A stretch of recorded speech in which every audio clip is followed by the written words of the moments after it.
दर्शकवृन्द, कार्यक्रम शिक्षा संवादमा यहाँहरूलाई स्वागतसहित नमस्कार। कार्यक्रम शिक्षा संवादमा हामी शिक्षा क्षेत्रसँग सम्बद्ध विभिन्न व्यक्तित्वहरूसँग कुराकानी गर्ने गर्छौँ। शिक्षण सिकाइ पद्धति, अध्ययन अध्यापन, शैक्षिक नीति लगायत यी विविध विषयमा हामी यो कार्यक्रममा छलफल र कुराकानी गर्ने गर्छौँ। र आज हामीसँग शिक्षा संवादमा कुराकानीका लागि स्टुडियोमा उपस्थित हुनुहुन्छ काष्ठमण्डप कलेजका सिइओ ऋषिराम कडेल। आउनुहोस्, उहाँलाई हाम्रो कार्यक्रममा स्वागत गरौँ। ऋषि सर, यहाँलाई केन्द्रबिन्दु अनलाइन टिभीमा स्वागत छ। Thank you. अब हामी शिक्षासँग जोडिएका मान्छे होइन, यो कोरोना अथवा पेन्डेमिकले हामी निकै नै प्रभावित भएका छौँ होइन। तपाईँ एउटा काष्ठमण्डप कलेजको एउटा सिइओको हिसाबले, चेयरम्यानको हिसाबले अहिलेको कोरोना प्रभाव विद्यालयमा, कलेजमा कस्तो परेको छ?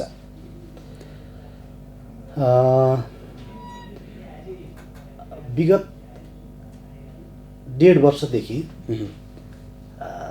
सिङ्गो नेपाल मात्रै होइन, विश्व नै कोभिड-19ले आक्रान्त बनेको छ। यही बिचमा अकस्मात चाहिँ विद्यालयहरू एक ढङ्गले बन्द गर्नुपर्ने देशैभरि त्यस्तो खालको परिवेश निर्माण भयो। स्वाभाविक रूपमा त्यसका असरहरू हामीहरूको संस्थामा पनि पर्न गयो। अघिल्लो लकडाउनको पिरियडमा लामो चाहिँ तपाईँको लकडाउन जान्छ भन्ने बुझाइ थिएन विद्यालय सञ्चालकहरूको र इभन सरकारको पनि त्यस्तो सोच थिएन। त्यसैले 1 महिना, 2 महिना, 3 महिनापछि खुल्छ र त्यसपछि फेरि चाहिँ विद्यालयहरू सञ्चालन नियमित रूपमा हुन्छन् भन्ने बुझाइ थियो र त्यसले समय लिने एक खालको चाहिँ तपाईँको चाहिँ विश्व परिवेश देखिसकेपछि काष्ठमण्डप कलेजले तत्कालै अब हामीले यो पेन्डेमिक खुलेर भौतिक रूपमा विद्यार्थीहरूलाई पठन पाठन गर्नुपर्छ भन्ने कुरा कुर्दाखेरि लामो समय चाहिँ विद्यार्थी र विद्यालयको बिचमा सम्पर्क नहुन सक्छ भन्ने बुझाइ राखेर हामीले माइक्रोसफ्ट टिम मार्फत तुरुन्तै विद्यार्थीहरूलाई 2 महिना 3 महिना पछाडि लगतै चाहिँ नि अघिल्लो लकडाउनको पिरियडमा विद्यार्थीहरूलाई हामीले अनलाइन क्लास मार्फत चाहिँ पठन पाठनलाई सुचारू राख्यौँ। तत्कालीन अवस्थामा चाहिँ नि विद्यालय प्रशासन, टिचर अनि गएर विद्यार्थी, अभिभावक सबै चाहिँ अनलाइन क्लासमा त्यति धेरै अभ्यस्त हुनुहुन्थेन। थोरै अप्ठ्याराहरू परेका थिए र अहिले पछिल्लो चाहिँ तपाईँ लकडाउन सम्म आइपुग्दा सम्पूर्ण रूपले टिचर्सलाई चाहिँ ट्रेन गर्न भ्याइयो, विद्यार्थीलाई ट्रेन गर्न भ्याइयो, अभिभावकहरूलाई ट्रेन गर्न भ्याइयो। अभिभावकहरूले पनि यो लामो समय गइसकेपछि विद्यार्थीहरूलाई चाहिँ नि मोबाइल, ट्याब, इभन ल्यापटपहरू चाहिँ नि किनिदिएर पठन पाठनमा सहयोग गर्ने, विद्यार्थीहरू पनि अभ्यस्त भए। टिचरहरू त्यो बिचमा हामीले थुप्रै चरणबद्ध रूपमा चाहिँ टिचरहरूलाई ट्रेनिङ दिने यस्ता खालका चाहिँ प्रक्रियाहरू मार्फत यो लकडाउनको बिचमा पनि काष्ठमण्डप कलेजको सन्दर्भमा पठन पाठन चुस्तताका साथ प्रभावकारी ढङ्गले चाहिँ नि अघि बढिरहेको अवस्था छ। एउटा अब कलेज सञ्चालक, एउटा शैक्षिक संस्था सञ्चालकको हिसाबमा चाहिँ ओभरअल देशको सिनारियो, शैक्षिक सिनारियो हेर्दा चाहिँ कस्तो लाग्छ? शिक्षाको क्षेत्रमा देखिएको जुन खालको एक खालको अनिश्चितता छ होइन, एकाडेमिक इयर 2 महिना धकेलिएर यहाँसम्म आयो, त्यसको पनि प्रभावकारितामा पनि प्रश्न छ। त्यस कारणले पनि ओभरअल कसरी हेर्नुभएको छ? हजुरले भने जस्तै अहिले यो पेन्डेमिकको पिरियडमा जो 2 महिना सर्टेन पिरियड चाहिँ पछाडि सेसन धकिलियो भन्ने जो एउटा जिज्ञासा तपाईँको मात्रै नभएर आम नागरिकहरूको पनि यो जिज्ञासा अथवा पोलिसी मेकिङ लेभलका हुने सबै तह तबकाका मान्छेहरूको यो जिज्ञासा या प्रश्नहरू हुनसक्छ कि यो चाहिँ महामारीको रूपमा जो कोभिड विश्व चाहिँ लाई नै एउटा त्रसित बनाउने, मानवतामाथि नै धावा बोल्ने गरी, यस्तो अस्तित्वमाथि नै धावा बोल्ने गरी जसरी चाहिँ नि यसको फैलावट भयो, यो हाम्रो माझमा आइपुग्यो, यसले सुरुका पिरियडमा अलिक धेरै नै असर पार्छ कि भन्ने चाहिँ लागेको थियो। 2 महिना अहिले तथापि चाहिँ नेपाल एक हिसाबले गर्दाखेरि औद्योगिक क्रान्ति हुँदा पनि नेपाल चुकेछ। थुप्रै सामाजिक परिवर्तन हुँदा राजनैतिक परिवर्तनमा पनि नेपाल पछाडि नै पर्यो। तर यो टेक्नोलोजीको विकासमा चाहिँ नेपाली त्यो अन्य राष्ट्रहरूको चाहिँ पछाडि अथवा त्यही गतिमा त्यही पश्चात त्यसैले पछ्याउने विषयमा चाहिँ सफलता मिलेको देखियो। त्यसको मतलब के भने टेक्नोलोजी प्रयोग गरेर निजी एकाडेमिक इन्स्टिट्युसनहरूले त तुरुन्तै आफ्ना विद्यार्थी भाइ बहिनीहरूलाई चाहिँ पठन पाठनमा केन्द्रीकृत गरिहाले। समयमै आफ्ना कोर्सहरू सके। कोर्स मात्रै होइन, चाहिँ जो लर्निङ अब्जेक्टिभ्स हो, जो सिलेबसले चाहिँ परिकल्पना गरेको जो उद्देश्य हो, त्यसले चाहिँ नि जे कुरा सिकाउन खोजेको थियो विद्यार्थी भाइ बहिनीहरूलाई त्यो सम्पूर्ण रूपले चाहिँ नि सिकाउने गरी नै चाहिँ नि प्राइभेट सेक्टर केही हदसम्म चाहिँ यो टेक्नोलोजीको माध्यम मार्फत विद्यार्थीहरूको बिचमा गयो र पठन पाठनलाई सुचारू ढङ्गले सञ्चालन गरे भने अर्कोतर्फ माथिल्लो चाहिँ एउटा युनिभर्सिटी लेभल या सरकारले सञ्चालन गरेका सामुदायिक ग्रामीण भेगका चाहिँ विद्यालयहरूमा यो चाहिँ नि कनेक्टिभिटी टेक्नोलोजीसँग चाहिँ फ्रेन्डली भएर विद्यार्थी, अभिभावक, विद्यालय प्रशासन र टिचरको बिचमा ठ्याक्कै तपाईँको सही ढङ्गले समयमै चाहिँ यो बिचमा तालमेल मिलाउन थोरै गाह्रो देखिएको थियो नै। र अहिले यो पिरियडमा यो पछिल्लो लकडाउन पछि आइसकेपछि धेरै स्थानीय सरकारहरूले, केन्द्रीय सरकारले पनि शिक्षालाई थोरै अब ट्रेनिङहरू दिने, ल्यापटपहरू बाँड्ने, कतिपय ठाउँमा चाहिँ इन्टरनेट जोड दिने, विविध हिसाबले फेरि चाहिँ नि त्यहाँ पनि बिस्तारै अब टेक्नोलोजीलाई प्रयोग गरेर पठन पाठनलाई अगाडि बढाउने एउटा चाहिँ प्रक्रियामा गयो। र हजुरले भने जस्तै तर यत्रो महामारीको बिचमा 2 महिना पछाडि धकेलिनु भनेको त यो केही पनि असर होइन भन्ने मलाई लाग्छ। तर जहाँसम्म लाग्छ विश्वविद्यालयका केही वार्षिक चाहिँ परीक्षाहरू त्रिभुवन विश्वविद्यालयको सन्दर्भमा कुरा गर्नुहुन्छ भने मलाई लाग्छ 1.5 वर्षभन्दा प्लस भइसक्यो परीक्षा अहिलेसम्म भएको छैन, अन्यलता छ है। सेमेस्टर सिस्टमको परीक्षाहरू केही हदसम्म चाहिँ अगाडि विविध ढङ्गले चाहिँ परीक्षाहरू सञ्चालन गरियो भने वार्षिक प्रणालीका चाहिँ केही कार्यक्रमहरू त्यो ढङ्गले चाहिँ परीक्षा हुन सकेको छैन। त्यहाँनिर 2 महिना 3 महिनाभन्दा अलिक धेरै सेसन चाहिँ तपाईँको मिचिने पो हो कि भन्ने एउटा चाहिँ डर त्रास स्टिल अहिले पनि छ। तर त्यसका बावजुद पनि विश्वविद्यालयले भर्खरै यही साउनको 10 गतेदेखि परीक्षा फेरि चाहिँ वार्षिक प्रणालीका परीक्षाहरूलाई सञ्चालन गर्ने र सेसन कोल्याप्स हुन नदिने गरी चाहिँ फेरि एउटा एक खालको कार्यतालिका पनि अगाडि बढाएको छ। त्यसैले हजुरले यसले चाहिँ नि अलिकति 2 महिना धकेलो भन्ने जुन जिज्ञासा राख्नु भएको छ यो सामान्य हो, यो धकेलै चाहिँ नि सामान्य हो। तर यही बिचमा सिकाइ प्रक्रियालाई प्रभावकारी बनाउनको निम्ति सिङ्गो राज्यको विशेष गरी शिक्षा मन्त्रालय, त्योसँग जोडिएका विभिन्न युनिभर्सिटीदेखि लिएर चाहिँ तल्लो चाहिँ तपाईँको इसिडीसम्मका चाहिँ विद्यार्थीहरूले हेर्ने तत्त निकायहरू छ, स्थानीय सरकारहरू छ, प्रदेश सरकारहरू छ, त्यहाँनिर तत्त चाहिँ क्षेत्रका जिम्मेवार चाहिँ निकायहरूले विद्यालय, शिक्षक, विद्यार्थी र अभिभावकको बिचमा यही बिचमा पठन पाठनलाई प्रभावकारी बनाउने विषयमा खास योजना बनाएर चाहिँ लागू गर्नको निम्ति अब चाहिँ ढिला गर्नु हुँदैन। यो कति समय जान्छ भन्ने नै तपाईँ हामीलाई अनुमान छैन। अब अहिले किसिमले हेर्ने हो भने भ्याक्सिन लगाएका देशहरूमा मजाले युरोकप हेरेर बसेका छन्, बिना मास्क मान्छे ठुलो मासमा भनेपछि त्यो अवस्था नेपालमा आयो भने त सहज रूपमा भौतिक रूपमा कक्षाहरू सञ्चालन गर्न सकिन्छ। फेरि कोभिड रहिरहन्छ, समाजमा रहिरहन्छ, भ्याक्सिन लगाएका मान्छेहरू एक ढङ्गले सुरक्षित रहने र भौतिक रूपमा पठन पाठन सुरुवात हुने कुरा चाहिँ सहज हुन्थ्यो। त्यसो भएको हुनाले यहीँनिर त्यो अब थप चाहिँ असर नपार्नको निम्ति, थप शिक्षा क्षेत्रमा चाहिँ अरू चाहिँ यसको नेगेटिभ इम्प्याक्ट रोक्नको निम्ति राज्यले भ्याक्सिनलाई फोकस गर्नु पर्यो। त्यसको लागि शिक्षक, विद्यार्थी, अभिभावकको बिचमा चाहिँ छिटो पुर्याउनु पर्यो र सँगै त्यसको चाहिँ सँगसँगै यो चाहिँ अहिले इन्टरनेट जुन टेक्नोलोजीलाई उपयोग गरेर चाहिँ यही पिरियडमा चाहिँ सरकारले टेलिकमले हुनसक्छ जहाँ नेटवर्क पुगेको छैन भने त्यहाँ नेटवर्क चाहिँ जडान गर्ने र तत्त चाहिँ तपाईँको चाहिँ जो सीमान्तकृत वर्गहरू छ जहाँ चाहिँ त्यसको पहुँच पुगेको छैन, जो व्यक्ति, घर, समुदाय या विद्यार्थीहरूको बिचमा त्यो पहुँच पुगेको छैन, ती ठाउँहरूमा राज्यको उपस्थितिमा सिकाइ प्रक्रियालाई सहज गराउने प्रक्रियामा अविलम्ब राज्य लाग्नुपर्छ। अब तपाईँले भने जस्तै यो बिचमा धेरै खालका प्रणालीहरू अपनायो भर्चुअल सिस्टममा। एउटा त तपाईँले भने जस्तै विद्यालयहरूले आफै सञ्चालन गर्नुभयो, सरकारको हिसाबमा पनि टेलिभिजनहरूमा पनि यो रेडियो टेलिभिजन शिक्षा प्रणालीहरू पनि भए। यी चाहिँ कतिको प्रभावकारी भए?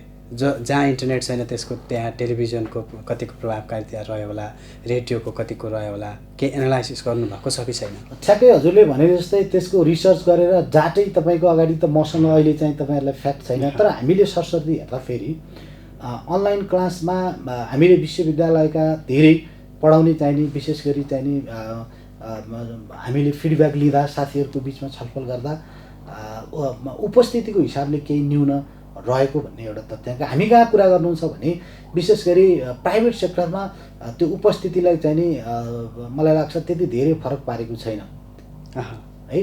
भौतिक रूपमा जति विद्यार्थी उपस्थित हुन्थे त्यही सङ्ख्यामा नै उपस्थिति भएको छ। त्यहाँ अनलाइन क्लास मार्फत पढाए, तिनीहरूले सिके, टेलिभिजन रेडियोको त्यहाँ आवश्यकतै परेन।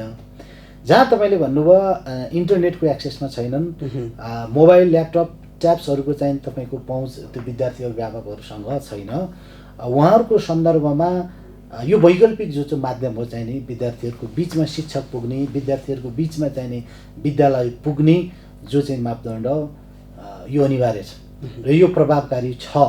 त कति बेला भन्दा विद्यालय, शिक्षक, विद्यार्थी स्वयं जिम्मेवार बन्ने र त अभिभावकहरूले चाहिँ नि मूलभूत रूपमा चासो दिन पर्यो। आफ्ना नानी बाबुहरूलाई रेडियोको चाहिँ तपाईँको एक्सेस पुर्याउने, टेलिभिजनसम्म चाहिँ एक्सेस पुर्याउने र त्यहाँ चाहिँ नि पढाइ भएको कुराहरूलाई चाहिँ ठिक ढङ्गले चाहिँ नि अनुशासित ढङ्गले, मर्यादित ढङ्गले ऊ चाहिँ क्लासमा चाहिँ नि एकाग्र भएर चाहिँ त्यो रेडियो टेलिभिजनमा चाहिँ नि बस्न लगाउने यस्ता खालका चाहिँ नि जिम्मेवारी तहमा जो हुनुहुन्छ उहाँहरूले चाहिँ नि त्यो जिम्मेवारी पुरा गर्दाको सन्दर्भमा त्यो प्रक्रिया मार्फत पनि चाहिँ नि प्रभावकारी बनाउन सकिन्छ र त्यही भएर नै राज्यले त्यो माध्यम मार्फत चाहिँ नि ती दूरदराजसम्म चाहिँ यो चाहिँ वैकल्पिक चाहिँ नि शिक्षण पद्धतिलाई अवलम्बन गरेको देखिन्छ।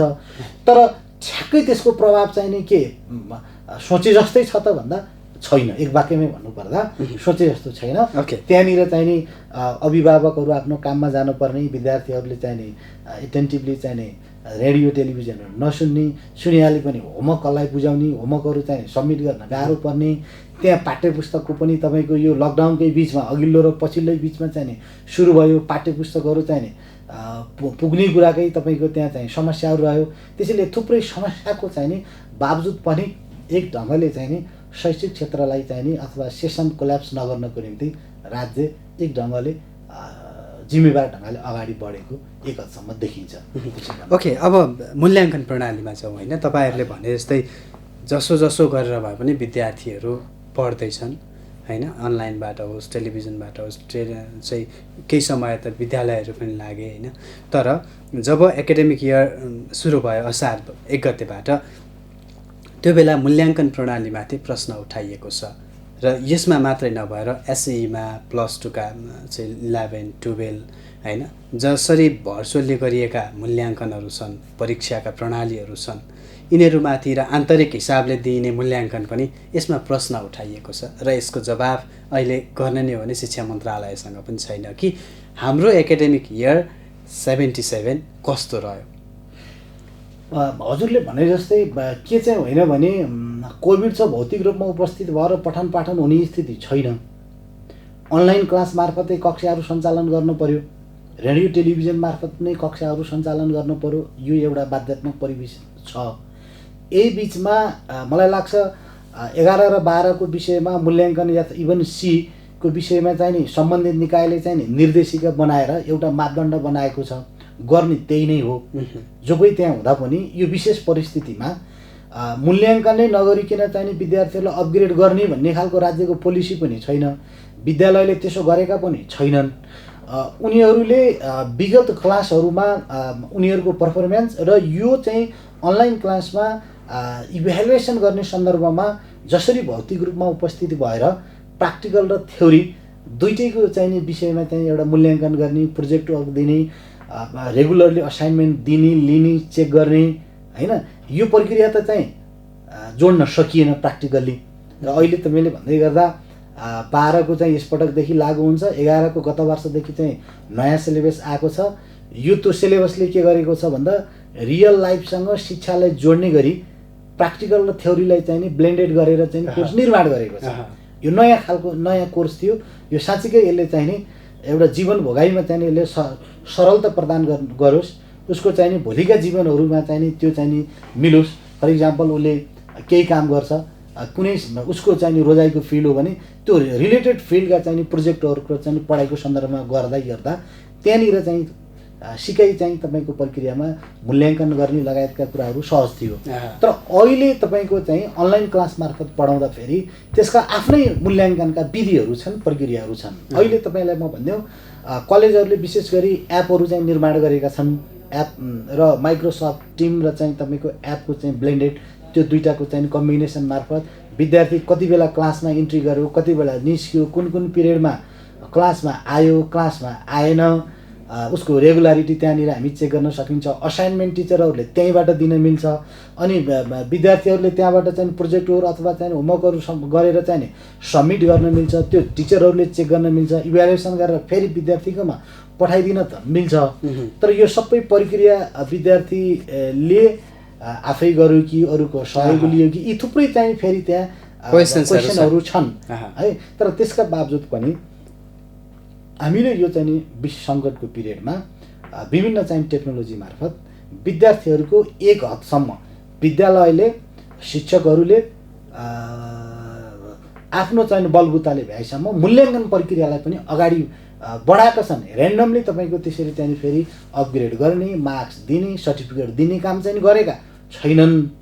तर आम रूपमा चाहिँ हाम्रो मिडिया या चाहिँ समाजको चाहिँ सोसाइटीको चाहिँ पर्सेप्सन के छ भने यो बिचमा चाहिँ ल मूल्याङ्कन चाहिँ फितलो भयो के हो। तपाईँले यो भनिराख्दाखेरि म तपाईँलाई एउटा उदाहरण दिन्छु के भने हिजो हाम्रै समाज हो, वैकल्पिक चाहिँ तपाईँको यो क्राइसिसको पिरियडमा हिजो हाम्रै समाज यस्तो थियो कि होइन, एससीको बेलामा, 11को एक्जामको बेलामा, 12को एक्जामको बेला झ्यालमा पुगेर पुलिसको डन्डा खाइ चाहिँ चिट चोराउने होइन थियो नि। तपाईँ देख्नुहुन्छ, स्वीकार्नुहुन्छ नि होइन ती विषयहरू विगतमा थिए होइन। भनेपछि अहिलेको स्वविवेकले गरिने मूल्याङ्कनमा त झन् प्रश्न उठ्ला कि भन्ने आम चासो त हुन्छ नि। होइन, अलि पहिले के थियो भने अभिभावकहरूलाई पनि चिट चोरेर होस् जसरी होस् आफ्नो बालबच्चा पास होस्, अपग्रेड होस् भन्ने एउटा चाहना थियो। तर अहिले धेरै अभिभावकहरूले चोरेर अन्य माध्यमबाट चाहिँ फेरि बढी स्कोर ल्याओस् भन्ने सबै हुनुहुन्न, त्यस्तो अभिभावकहरू पनि हुनुहुन्न।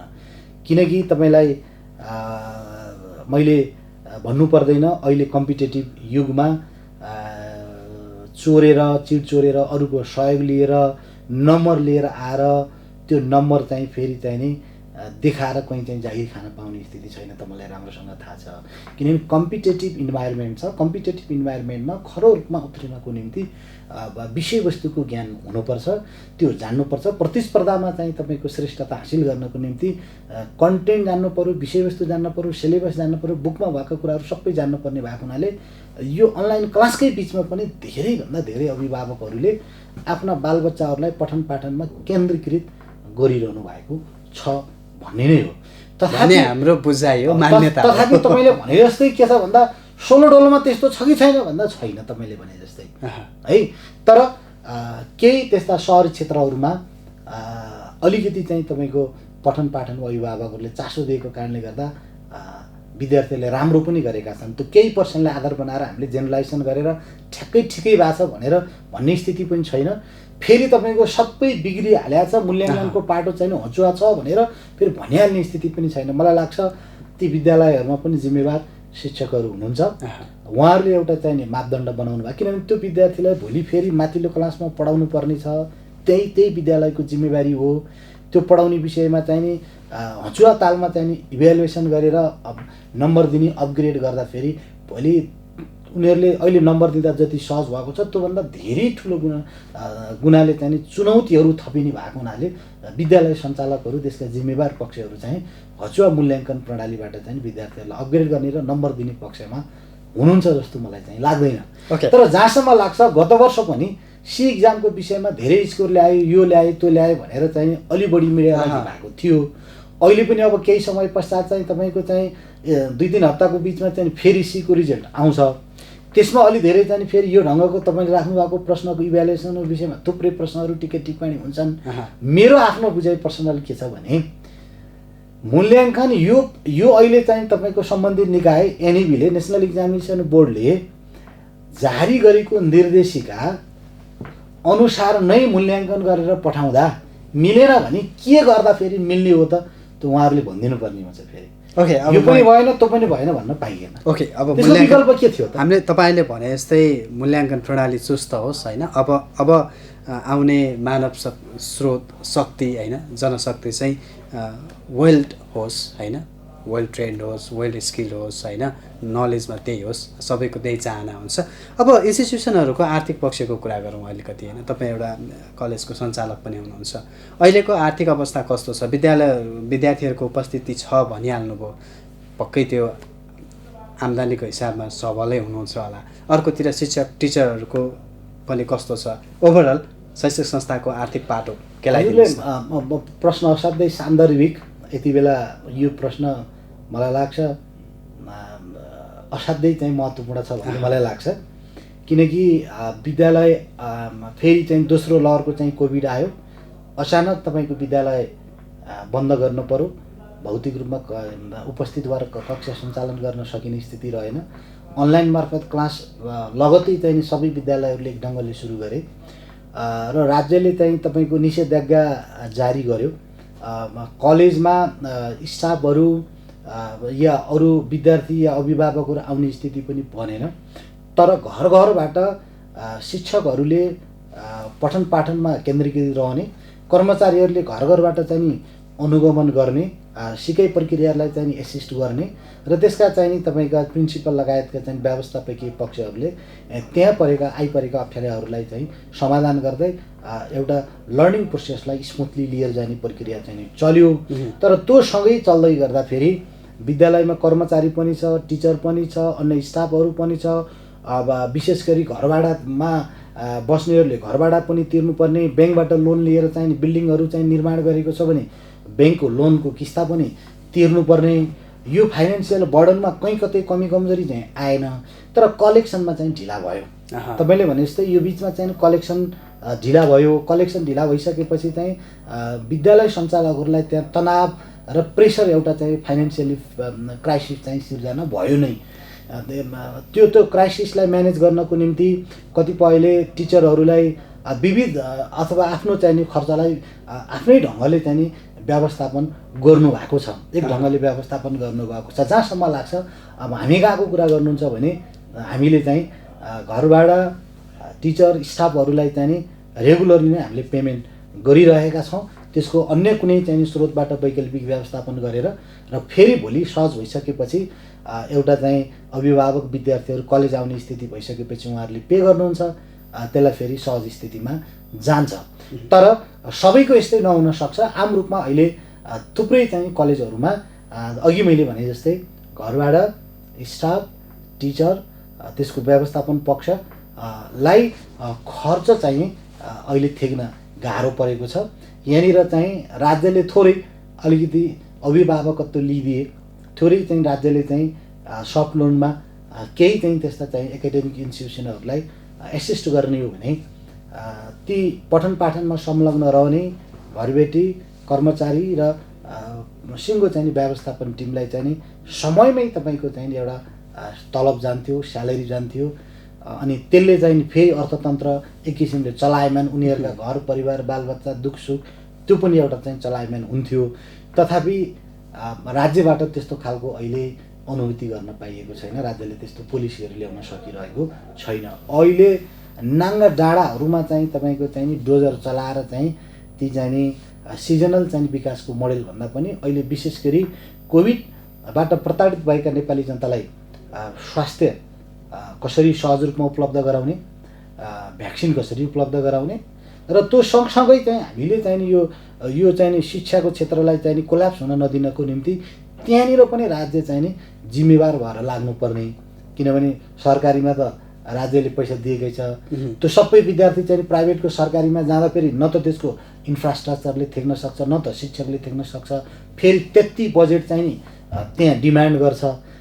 कुरो बुझ्नुभयो नि? त्यसैले त्यो प्राइभेट सेक्टरले त राज्यलाई त सहयोग त गरेको छ नि त एक ढङ्गले। इन्फ्रास्ट्रक्चर चाहिँ आफैले म्यानेज गरेको छ, टिचर म्यानेज गरेको छ, लगानी गरेको छ, हो थुप्रो लगानी गरेको छ। त्यो हिसाबले चाहिँ राज्यलाई चाहिँ एसिस्ट गरिसकेपछि राज्यले फेरि चाहिँ प्राइभेट सेक्टर तिमीहरू जसरी चल्ने चल, नाफा कमाउन आएको जे गर भन्ने ढङ्गले नबुझिदिएर त्यहाँ अहिले यति बेला चाहिँ नि त्यो सेक्टरलाई चाहिँ नि कुन ढङ्गले मैले अघि भने जस्तै सफ्ट लोन मार्फत अहिले तत्काललाई तिमीहरूले चाहिँ नि त्यो टिचरहरूलाई चाहिँ तिमीहरूले कहीँ कतै ड्यू राख्न पाउँदैनौ, त्यसको अनुगमन गर्ने एउटा मेकानिजम बनाइयोस् स्थानीय तह मार्फत, एउटा चाहिँ मेकानिजम मार्फत चाहिँ त्यसलाई फेरि चाहिँ इफेक्टिभली सञ्चालन गर्ने हो भने एक खालको शिक्षा क्षेत्रमा लागेका चाहे टिचर होस् चाहे कर्मचारी होस् सबै पक्षहरूको चाहिँ रोजीरोटीको एउटा सुरक्षित हुन्थ्यो, ग्यारेन्टी हुन्थ्यो। विद्यालयहरूले यो क्राइसिसलाई त्यसरी चाहिँ थेम्न सक्थे भन्ने मेरो आफ्नो बुझाइ छ। अब अन्त्यमा यो बेला भनेको अब एकाडेमिक इयर शैक्षिक इयर सुरु भएको छ होइन, शैक्षिक क्यालेन्डर सुरु भएको छ। यति बेला अब एडमिसनको कुराहरू पनि हुन्छ। अब लगत्तै एससीको रिजल्ट आउला, त्यस पछाडि +2को एडमिसनको कुराहरू पनि आउँछ। अब तपाईँ आफू पनि सञ्चालक भएको हिसाबले होइन, काष्ठमण्डप कलेजको के छ त्यसको विशेषता, एडमिसनको सिचुएसन अवस्था के छ होइन भनिदिनु। ठिक छ, हजुरले भने जस्तै मैले प्रश्नको निम्ति धन्यवाद। यो तपाईँको मिडिया मार्फत आम विद्यार्थी र अभिभावकहरूलाई म के भन्न चाहन्छु भने यो कोभिडको बिचमा पनि काष्ठमण्डप कलेजले अनलाइन क्लास मार्फत आफ्ना विद्यार्थीहरूलाई असाध्यै प्रभावकारी ढङ्गले तपाईँलाई अहिले भनौँ कतिपय फ्याकल्टिजमा कतिपय चाहिँ प्रोग्राममा 100% स्टुडेन्टहरू पार्टिसिपेन्ट छन्। यो मलाई लाग्छ हामीले चाहिँ गर्वका साथ भनिरहेको छ। त्यहाँनिर हाम्रो मेहनत छ। त्यहाँ चाहिँ टिचरहरू, कलेज प्रशासन, त्यहाँ स्टाफ, क्लास गर्दा चाहिँ विद्यार्थी कहीँ कतै एब्सेन्ट देखियो भने तुरुन्तै अभिभावक र विद्यार्थीलाई फोन जान्छ र सकेसम्म त्यहाँनिर हाम्रो चाहिँ अनलाइन क्लासमा जोडिनको निम्ति हामी उहाँहरूलाई चाहिँ झकझक्याउँछौँ र क्लास चाहिँ प्रभावकारी चलेको छ। त्यसैले काष्ठमण्डप कलेजले माइक्रोसफ्ट टिम मार्फत, कलेजको एप मार्फत विद्यार्थीहरूलाई विशेष गरी चाहिँ नि पठन पाठनमा निकै प्रभावकारी ढङ्गले अनलाइन क्लास सञ्चालन गरिरहेको छ। त्यो कुरा हामी कहाँ पढाउने थुप्रै सरहरूले भन्नुहुन्छ, हामीले टिचर्स मिटिङ गर्दा एक्साइटेड भएर हामी थुप्रै कलेजहरूमा पनि पढाउँछौँ। तर सर यहाँ आइसकेपछि विद्यार्थीको पार्टिसिपेसन देख्दा, विद्यार्थीहरूको चाहिँ एउटा उत्सुकता, पढ्न खोज्ने, होमवर्क असाइनमेन्ट दिएको पनि चाहिँ टाइममा बुझाउने र एक्टिभली पार्टिसिपेट भएको देख्दा हामीले पढाउँदा पनि ऊर्जा आउँछ भन्नेको आधारमा चाहिँ हामीले चाहिँ राम्रै खालको चाहिँ एउटा मेहनत गरेर विद्यार्थी अभिभावकलाई यो परिस्थितिमा पनि हामीले पठन पाठन गरेका छौँ। रेगुलरली हामीलाई त्यसको चाहिँ म्यानेजमेन्ट टिमले चाहिँ नि अनुगमन गर्छ। त्यसलाई चाहिँ कहीँ कतै अप्ठ्यारो पर्यो, अप्ठ्यारो पर्यो भने जस्तै कतिपय विद्यार्थीहरूको सन्दर्भमा हामीले के पनि गरेका छौँ भने कोही विद्यार्थीले सक्नु भएन, इन्टरनेटको पहुँच भएन भने पनि कलेजले फ्रीमा हामी चाहिँ इन्टरनेट दिएर पनि क्लासमा पढ्ने वातावरण हामी निर्माण गरेका छौँ। हामीले भनेका छौँ, हामीले विद्यार्थीलाई भनेका छौँ, हामी अभिभावकहरूलाई भनेका छौँ। यो तपाईँको मिडिया मार्फत पनि मैले अहिले भन्न चाहन्छु, कहीँ कतै तपाईँहरूलाई इन्टरनेटको असुविधा छ, अप्ठ्यारो छ, गाह्रो छ भने हामीले निःशुल्क रूपमा हामीले त्यो इन्टरनेट चाहिँ नि उपलब्ध गराउँछौँ विद्यार्थीको मोबाइलमा, विद्यार्थीको एउटा चाहिँ डिभाइसमा। र त्यो बापत हामीले फेरि एडिसनल चार्जहरू यो या त्यो कोडबाट हामी लगाउँदैनौँ। यति बेला यो सङ्कटको पिरियडमा त्यो इन्टरनेट पनि जोड्न नसक्ने विद्यार्थी र अभिभावकका ती चाहिँ नि छोराछोरीहरूलाई हामी चाहिँ विद्यालयले पढाउनु पर्ने दायित्व हो। हामी त्यहाँ चाहिँ सहयोगी भावना लिएर चाहिँ त्यहाँ पुग्नुपर्छ यो अप्ठ्यारो पिरियडमा कि ती भाइ बहिनीहरूले चाहिँ नि पढाइबाट वञ्चित हुने कुरालाई हामी टुलु हेरेर बस्न सक्दैनौँ। त्यसैले त्यो कारणले कहीँ कतै विद्यार्थी र अभिभावकहरूले चाहिँ पढ्न पाउनु भएको छैन भने चाहिँ हामीले अभिभावकहरूलाई पनि भनेका छौँ, विद्यार्थीहरूलाई पनि भनेका छौँ, आउनुहोस्, फोन नम्बर तपाईँहरूको बताउनुहोस्, हामीले तपाईँहरूलाई यसरी सहयोग गरेर तपाईँहरूको नानी बाबुलाई पठन पाठनमा राखिदिनुहोस् भनेर पनि हामीले भनेका छौँ। त्यसो भएको हुनाले अहिले अब सीको रिजल्ट आउनै बाँकी छ। तथापि हामी कहाँ अलिकति चाहिँ नि धेरै कलेजहरूले चाहिँ नि प्री रजिस्ट्रेसन भनेर खुलाउने, इन्ट्रान्स लिने, भर्ना गर्ने चलिरहेको हामीले देखिरहेछौँ, सुनि पनि रहेका छौँ। यो अनुगमन र मोनिटरिङ गर्ने चाहिँ निकायले यसमा चाहिँ एक खालको चाहिँ नियम बनाइदिए चाहिँ नि सहज हुन्थ्यो र सी दिए जसले चाहिँ नि सीको रिजल्ट कुरिरहनु भएको छ ती अभिभावक र विद्यार्थी भाइ बहिनीहरूलाई एकपटक काष्ठमण्डप कलेजको चाहिँ वेबसाइटमा जानुहोस्, फेसबुक पेजमा जानुहोस्, डिटेल इन्फर्मेसनहरू त्यहाँबाट प्राप्त गर्नुहुन्छ। त्यहाँ तपाईँले चाहिँ नि रजिस्टर गर्न सक्नुहुन्छ। तपाईँले त्यहाँ कलेजले चाहिँ नि स्कलरसिप चाहिँ नि इक्जामहरू टेस्टहरू लिइरहेको हुन्छ, त्यो टेस्टहरू तपाईँले फेस गर्न सक्नुहुन्छ, कलेजको बारेमा बुझ्न सक्नुहुन्छ। र त्योभन्दा पनि धेरै काष्ठमण्डप कलेजमै पढिरहनु भएका 1400-1500 चाहिँ नि विद्यार्थीहरू तपाईँ आफ्नो छिमेकी कहीँ कतै छ भने उहाँहरू मार्फत चल्नुभयो भने अनलाइन क्लास कति प्रभावकारी ढङ्गले सञ्चालन भइरहेको छ तिमीहरूको कलेजमा भनेर सोध्नुभयो भने उहाँहरूले पोजिटिभली क्लास इफेक्टिभ भएको छ भनेर सुन्नुभयो, थाहा पाउनुभयो भने आउनुहोस् हामी कहाँ है। त्यसो भएको हुनाले होइन भने चाहिँ विद्यार्थीहरू एउटा चाहिँ बुझेर, विशेष गरी अब अहिले कोभिडको पिरियडमा विद्यार्थी भाइ बहिनीहरूलाई हामी के भन्छौँ भने धेरै टाढा ट्रान्सपोर्टेसन युज गरेर जाने भन्दा पनि नजिकको जहाँ चाहिँ दक्ष शिक्षकहरू छ, व्यवस्थापकीय पक्ष बलियो छ र यो कोभिडको बिचमा पनि प्रभावकारी ढङ्गले चाहिँ अनलाइन क्लासहरू सञ्चालन गरिरहेका कलेजहरू, आफ्नो नजिकका कलेजहरूमा यहाँहरू गएर चाहिँ बुझ्ने र आफ्ना नानी बाबुहरू चाहिँ नि ती विद्यालयहरूमा जिम्मा लगाउनु भयो भने कोभिडको बावजुद पनि पठन पाठन प्रभावकारी हुन्छ। तपाईँहरूको छोराछोरीहरूले चाहिँ राम्रो शिक्षा प्राप्त गर्ने एउटा परिस्थिति सिर्जना हुन्छ। त्यसैले हामी काष्ठमण्डप कलेजले हामीले के भनिरहेका छौँ भने अनलाइन क्लास, सिङ्गल क्लास पनि हामीले त्यस्तो ग्याप हुँदैन, एकदम स्मुथली क्लासहरू गइरहेछ। विद्यार्थीको सहभागिता राम्रो छ, विद्यार्थीले असाइनमेन्टहरू होमवर्कहरू चाहिँ रेगुलरली बुझाइरहेको छ, हामीले अनलाइन प्रोजेक्टहरू पनि दिइरहेको छ र अझ चाहिँ बढी चाहिँ प्रभावकारी हामीले यसलाई चाहिँ विद्यार्थीलाई अलि बढी एक्टिभली पार्टिसिपेट गराउनु पर्यो भनेर ग्रुप प्रेजेन्टेसनको चाहिँ लगाएर विद्यार्थीहरूले चाहिँ एक्टिभली पार्टिसिपेट भएर ग्रुप प्रेजेन्टेसन उत्साहका साथ चाहिँ गरिरहेका छन्, त्यो क्रियाकलापमा संलग्न भइरहेका छन्। त्यसैले रचनात्मक ढङ्गले काष्ठमण्डप कलेजले यो सिकाइ प्रक्रियालाई अगाडि बढाइरहेको छ।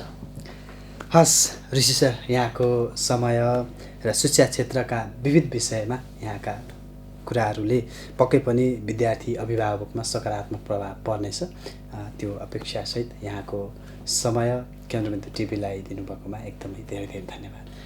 यहाँहरूलाई पनि आफ्ना कुरा यहाँ ल्याएर तपाईँहरूको मिडिया मार्फत लिएर आएर सुनाउने मौका दिनुभएकोमा यहाँहरूलाई पनि धन्यवाद। हस्, थ्याङ्क यू सो मच।